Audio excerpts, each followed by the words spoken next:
Hello guys and welcome back to the code note. आज हम सिर्फ HTML यूज़ करके टेबल्स और फॉर्म्स बनाना सीखेंगे। ये बहुत बिगिनर फ्रेंडली होने वाला है। Let's start.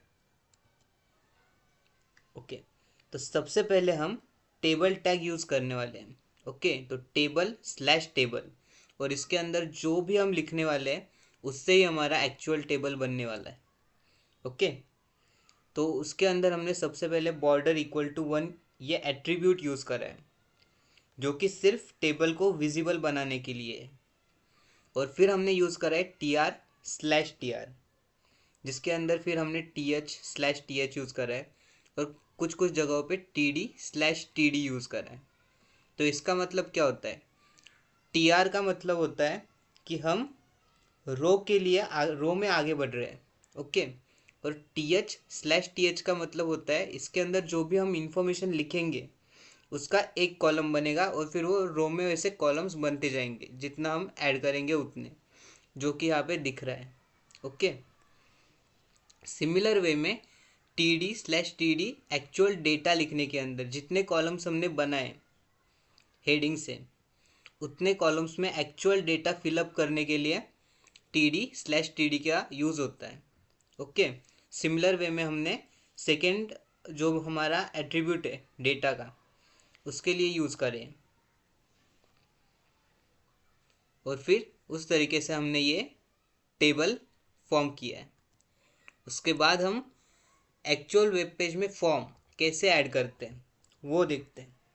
तो HTML फॉर्म का यूज़ यूज़र से इनपुट लेने के लिए होता है, जैसे रजिस्ट्रेशन, लॉगिन, एडमिशन फॉर्म। उसमें हम जो टैग्स यूज़ करते हैं उनके बारे में अब एक एक करके देखते हैं। तो सबसे पहले आता है लेबल टैग।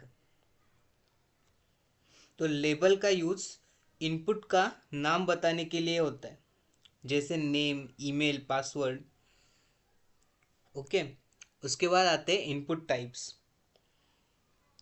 तो डिफरेंट इनपुट टाइप्स डिफरेंट काम के लिए होते हैं, जैसे टेक्स्ट नॉर्मल टेक्स्ट के लिए, ईमेल ईमेल फॉर्मेट चेक करता है, पासवर्ड पासवर्ड हाइड करता है, और रेडियो सिर्फ एक ऑप्शन सिलेक्ट करने के लिए होता है, और चेकबॉक्स मल्टीपल ऑप्शन सिलेक्ट करने के लिए होता है। ओके, जैसा कि बेसिकली हमने यहाँ पे शो भी किया हुआ है। ये टेक्स्ट के लिए, ईमेल के लिए, पासवर्ड के लिए, और ये रेडियो के लिए, और ये चेकबॉक्स के लिए। सिमिलरली अब आगे बढ़कर सिलेक्ट टैग के बारे में देखते हैं। तो सिलेक्ट ड्रॉप डाउन बनाता है, जो बेसिकली ये दिख रहा है ना, this is drop down. Okay, और फिर उसके अंदर फिर जो ऑप्शन टैग आता है उसके अंदर के चॉइसेस को बताता है। सिलेक्ट टैग के अंदर जो चॉइसेस रहेंगे उससे उसके बारे में ऑप्शन टैग बताता है। अभी के लिए टेबल्स और फॉर्म्स का बेसिक स्ट्रक्चर HTML का यूज़ करके बनाना हम सीख गए।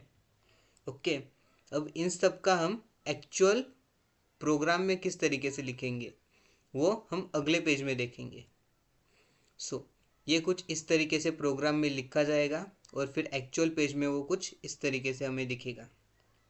ठीक है, फिर जो रजिस्टर वाला जो हमने बटन बनाया है उसके ऊपर क्लिक करने के बाद फ़िलहाल तो कुछ नहीं होगा, पर जब हम आगे चल के CSS जावास्क्रिप्ट सीखेंगे तो बेसिकली ये एक्चुअल एक वर्किंग पेज बन जाएगा। अभी के लिए हमने बस एक पेज बनाना सीख लिया है। ओके, इस वीडियो में हमने पूरा HTML में टेबल और फॉर्म बनाना सीखा। नेक्स्ट वीडियो में हम HTML से मीडिया और लेआउट सीखेंगे। तब तक keep doing the practice and like, share and subscribe. Part 4 is coming soon.